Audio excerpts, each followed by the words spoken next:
听得背后传来一声长叹，大法师落在李长寿身旁，抬头看着远处的迷雾，不知在想些什么。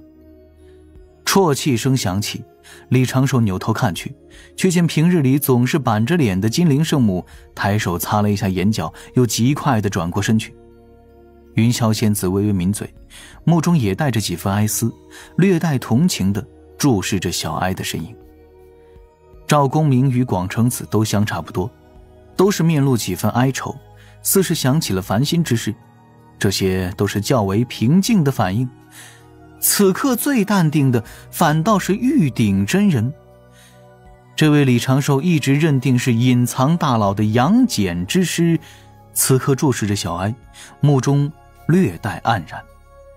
而接下来咚的一声，太乙真人突然就双膝跪地，目中满是泪光，仰头长长的吸了一口气。虽然很想忍住，但贫道终究是道行不足啊。大师兄，你非带贫道来这丢人做什么？唉，多宝道人在旁边悠悠叹着，微胖的面容上带着缅怀，带着浓浓的回忆。宝儿，我们的快乐又是如何消逝的呢？李长寿闻言不由眨了一下眼。消逝？那不是挺快乐的吗？当您老抛弃道袍与内衣的遮掩，在宝物堆里汗游的时候。泪湖湖心9道身影围在小哀的身旁，各自盘腿打坐。人教玄都大法师李长寿，阐教广成子太乙真人玉鼎真人，截教多宝道人金陵圣母赵公明云霄仙子，9名道门高手，9位道门核心圣人弟子，此刻聚集于地府18层地狱之下，在距离后土七行化身小哀不足1丈间隔之地，专心体会着，感受着。大法师片刻前的嗓音依然在他们耳旁回荡。要想与七情之力交手，就要体会这般力量到底是什么。它并非神通，也非术法，而是对自身情感的共鸣。我们要通过与悲伤情绪的对抗，各自掌握抵御七情之力的方法。比如面对小哀，我们尽量去想些开心的事，抵消到心底的负面情绪。若是感觉撑不住，就直接退开，离小哀越远，受到影响就越少。于是9大圣人弟子围坐的画面还没有帅到一刻，太乙真人扑哧一声笑了出来，眼角闪烁泪光，连忙转身朝着远处遁去，一边大哭一边大笑，高手风范全无。多宝道人叹道：不曾想太乙师弟也是个性情中人啊。广成子顿时笑而不语，略微有一丢丢的尴尬。其他8位倒是能够继续坚持下去，与太乙真人同来的玉鼎真人更是毫无反应，仅仅像是在一旁静静打坐。小哀趴在那儿悠悠地叹了一口气，眼泪止不住地往下滑落，低声喃喃：我好惨一化身，已经悲惨成这样了，还要被人当作磨刀石，还要被人围着看，这大概就是我们化身的命吧。存在即是虚假，只是一段不应该存在的延伸。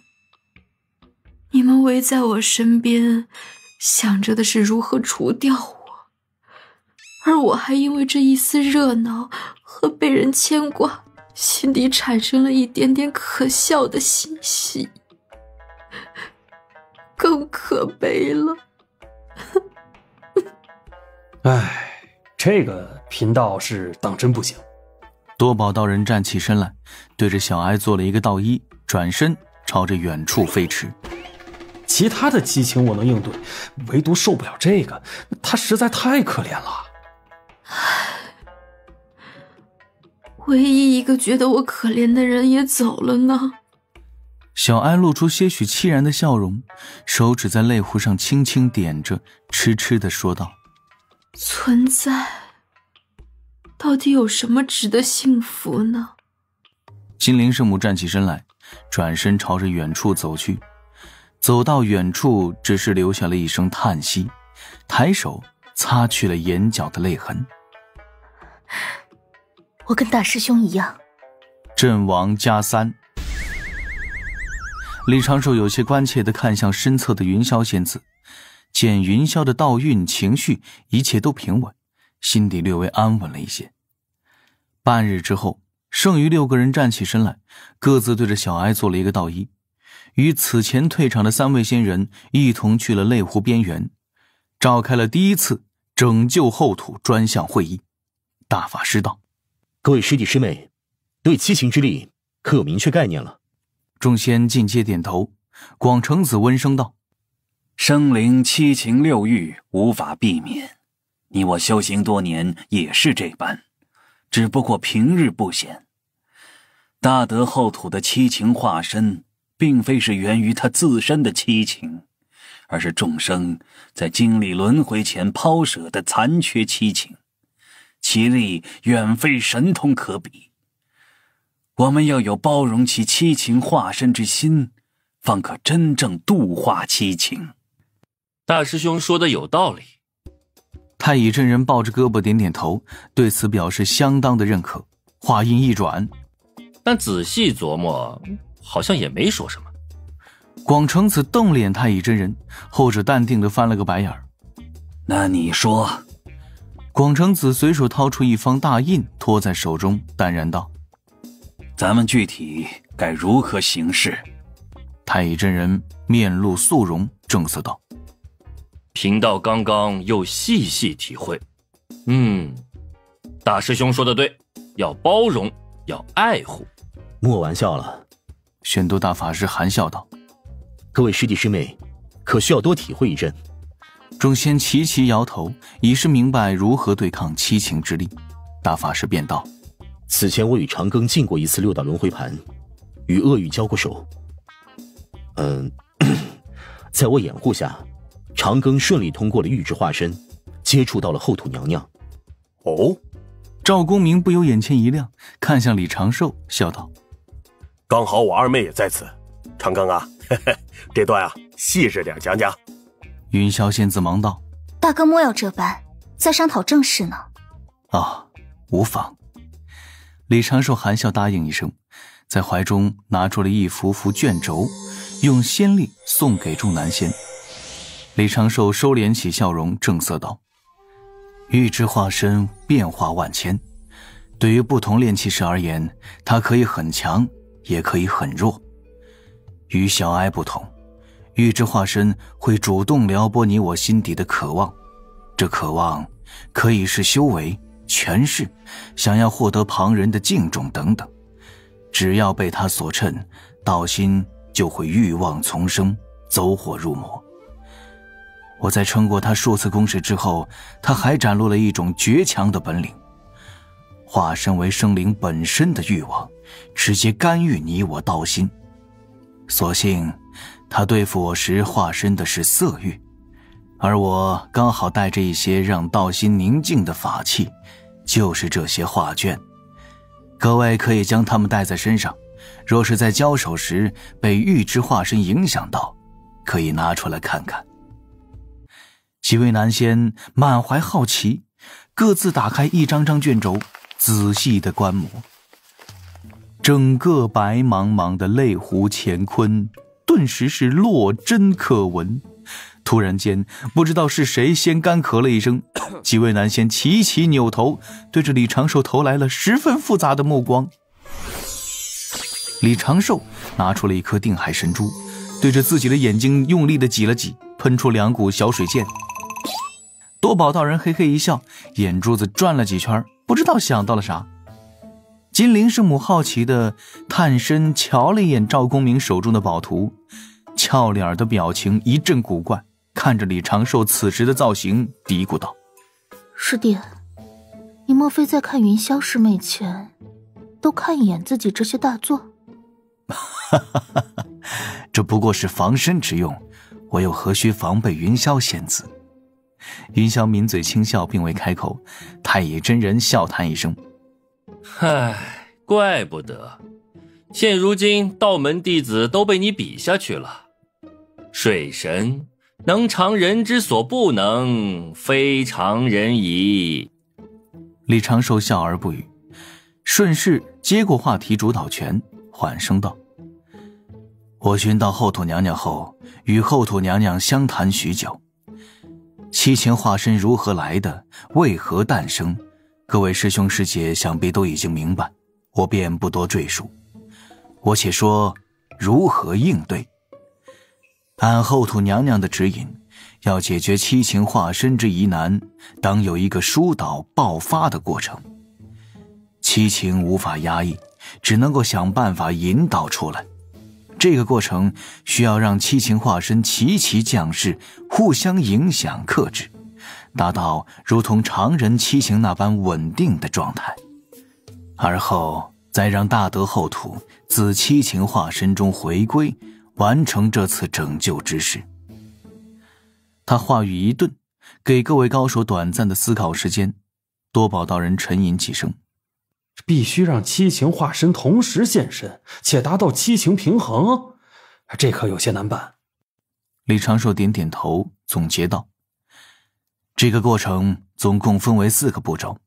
第一步是将小哀带回6道轮回盘，第二步是解放后土娘娘七情化身，第3步是调节七情化身之力，第4步是救出后土娘娘。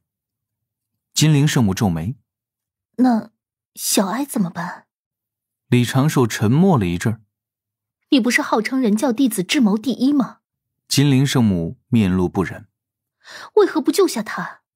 可以，但不能。李长寿传声：他们本就是后土娘娘的一部分，只不过有了不同的性情偏向，产生了独立的道心。你我都非当事者，不知这般道心被切分是何等痛苦。七情化身的主体不正是后土娘娘吗？金陵圣母欲言又止，她道境不低，此时只是被悲伤的情绪所影响，自然明白李长寿所说才是正理。李长寿看脸云霄，视线迅速挪开，继续道：我们现在需要确定第3步的分工，稍后我会做一个详尽的计划。此时七情之力中，小哀最强，恶念次之，欲排第3位，其后是惧与怒，最后是爱与喜。毕竟生灵赴死时很少有开心欢喜的念头，所以爱跟喜留给后土娘娘的并不算多。